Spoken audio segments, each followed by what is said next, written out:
بسم اللہ الرحمن الرحیم أجعل الآلهة إلها واحدا إن هذا لشيء عجاب وانطلق الملأ منهم أن امشوا واصبروا على آلهتكم إن هذا لشيء يراد ما سمعنا بهذا في الملة الآخرة إن هذا إلا اختلاق أأنزل عليه الذكر من بيننا بل هم في شك من ذكري بل لما يذوقوا عذاب أم عندهم خزائن رحمة ربك العزيز الوهاب أم لهم ملك السماوات والأرض وما بينهما فليرتقوا في الأسباب جند ما هنالك مهزوم من الأحزاب۔ کیا اس نے بہت سے معبودوں کی جگہ صرف ایک معبود قرار دے لیے؟ یہ تو یقیناً بڑی عجیب بات ہے۔ یہ اب آپس میں ڈسکشن کر رہے ہیں، اتنوں کو چھوڑ کر ایک یہ کہتے ہیں، یہ تو بہت ہی عجیب بات ہے۔ اور پھر ان کے جو سردار تھے، ملا، جو با اثر افراد تھے معاشرے کے، جو سردار گنے جاتے تھے، وہ چل نکلے، یعنی ایک تحریک کا آغاز کیا گیا۔ یہ لفظ استعمال کیا وانطلق انطلاق کہتے ہیں باقی کاموں کو، کوئی بندہ کام کر رہا ہے اسے چھوڑ کر کسی کام پر چل پڑنا، یعنی کوئی بڑا امپورٹنٹ کام آ گیا تو انہوں نے سارے کام مثلا بھلا کر رسول اللہ کے خلاف تحریک شروع کر دی اور لوگوں کو سمجھانا شروع کیا، گویا کہ کیمپین شروع کر دی۔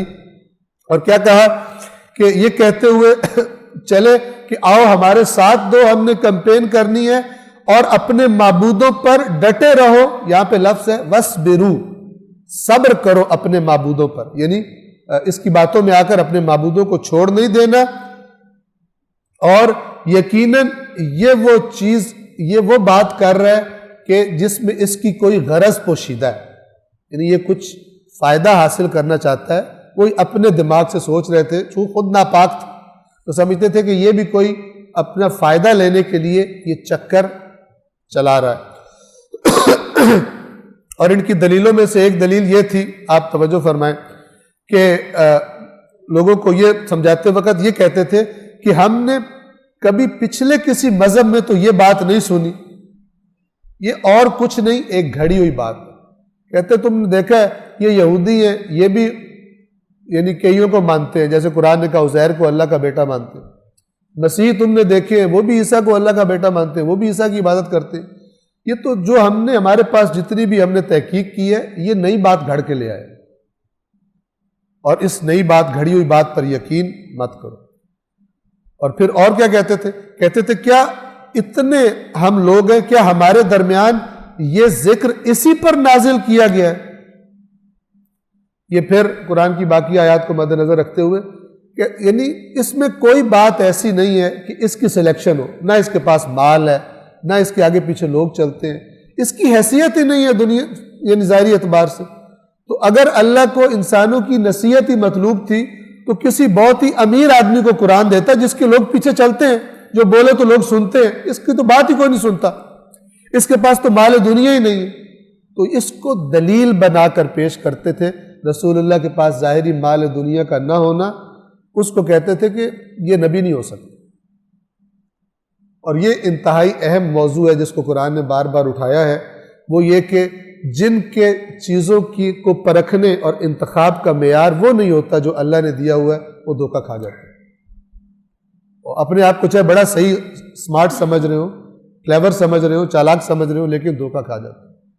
اور قرآن انسان سے کہتا ہے کہ وہ معیار اپنا لو کہ جو میں بتا رہا ہوں، ورنہ تو میں نے اپنے نبیوں کو سب کچھ دے سکتا تھا، لیکن میں نے اسی آزمائش کے لیے ان کو ظاہری دنیا کا مال نہیں دیا، ایسے بھیجا۔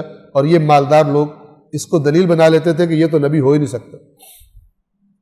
پھر اللہ فرماتا ہے کہ کفار نے یہ کہا کیا ہمارے درمیان یہ ذکر اسی پر نازل کیا گیا؟ قرآن کہتا ہے بلکہ، یعنی یہ کی بات غلط ہے، بلکہ یہ لوگ میرے اس ذکر کے بارے میں شک کا شکار ہے، بلکہ انہوں نے ابھی تک عذاب کا ذائقہ چکھا نہیں۔ ورنہ اگر میں عذاب کا مزہ چکھا دوں تو پھر انہیں پتہ چل جائے گا کہ یہ ذکر ہمارے نبی کی بات صحیح تھی۔ کیا ان کے پاس تیرے غالب آنے والے اور بہت زیادہ عطا کرنے والے رب کی رحمت کے خزانے ہیں؟ یعنی یہ تیرے رب کے رحمت کے خزانوں کے مالک ہیں، اور اس لیے کہہ رہے ہیں کہ چونکہ ہم مالک ہیں تو یہ اس کو کیوں مل گئی؟ اور یہ کیوں بات کہی جا رہی ہے؟ وہی بات جو میں نے عرض کی کہ رحمتیں تو ہم پر ہیں، مال تو ہمارے پاس ہے، اقتدار تو ہمارے پاس ہے، معاشرے میں لوگ تو ہمارے لیے اٹھتے ہیں، تو پھر یہ اگر چیز تھی یہ بھی ہمیں ملنی چاہیے تھی اگر یہ خیر ہے، اس کو کیوں مل گئی؟ یہ خداوند عالم ان کو تنبیہ فرما رہا ہے۔ کیا ان کے پاس تیرے رب کی جو وہاب ہے، وہاب یعنی بہت زیادہ عطا کرنے والا، اور عزیز ہے یعنی غالب آ جانے والا جس پر کوئی غالب نہ آ سکے، اس کی رحمتوں کے خزانے ان کے پاس ہیں، یا ان کے پاس آسمانوں اور زمینوں اور جو کچھ ان کے آسمانوں اور زمین اور جو کچھ ان کے درمیان ہے ان کی بادشاہت ان کی ہے؟ اگر ایسا ہے تو پھر یہ آسمانوں پر چڑھ کیوں نہیں جاتے؟ انہیں آسمانوں پر چڑھ جائیں اور جو فیصلے ہوتے ہیں وہ اپنے ہاتھ میں کروا لیں۔ یعنی یہ ان کو چیلنج کیا جا رہا ہے کہ تم پھر جاؤ، اگر تم سب کچھ تمہارے ہاتھ میں ہے اور تمہیں اعتراض ہے کہ نبی اس کو یہ چیز کیوں عطا ہوئی ہے، تو پھر آسمانوں پر چڑھ جاؤ۔ یہ گویا کہ ان کو خبردار کیا جا رہا ہے اور ایک قسم کی دھمکی دی جا رہی ہے۔ اور ہم بھی عام طور پر اپنی زندگیوں میں ایسے کہتے ہیں، اگر تو نے مثلا تمہیں اس پر صبر نہیں ہو رہا تو پھر چلو دیوار میں سر مار کے سر پھاڑ لو۔ جب انسان ایک بالکل اینڈ پر آتا ہے تو ایسے جملے بولتے، اور ان سے کہو پھر آسمانوں پہ چڑھ جاؤ جہاں سے یہ فیصلہ آیا ہے اور اس فیصلے کو روک لو۔ اللہ نے ان کو اپنا نبی بنا دیا۔ اور پھر قرآن نے اگلی آیت نمبر 11 میں توجہ فرمائیے، ایک آئندہ کی خبر دی، اور یہ قرآن کے جو اعجاز ہیں، نشانیاں ہیں، معجزات ہیں، ان میں سے ایک یہ ہے کہ قرآن نے آئندہ کی جتنی خبریں دی ساری حق دی۔ یہ وہ وقت ہے جب رسول اللہ اور ان کے ساتھی ظاہری طور پہ بہت کمزور ہیں اور کوئی امید ہی نہیں ہے کہ یہ کبھی غلبہ پا جائے۔ یہاں قرآن نے فرمایا کہ بہت بڑے بڑے لشکر آئے تھے میرے نبیوں کے مقابلے میں، بڑے بڑے لشکر تھے، شکست ہو گئی۔ تو یہ مکہ کے جو لوگ ہیں ان کے مقابلے میں بہت کمزور لشکر ہیں، یہ بھی انہی کی طرح ان قریب شکست کھا جائے۔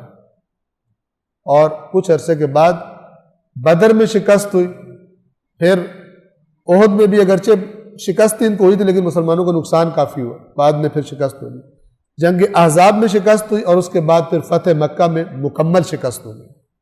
آیت نمبر 11 میں فرمایا یہ یعنی یہ مکہ والے، یہ تو لشکروں میں سے ایک چھوٹا سا لشکر ہے جو اسی جگہ شکست کھانے والا ہے، یعنی اسی جہاں پہ یہ اکڑ رہے ہیں اور آپ کا مذاق بنا رہے ہیں، اسی جگہ یہ چھوٹا سا لشکر عنقریب شکست کھا جائے گا۔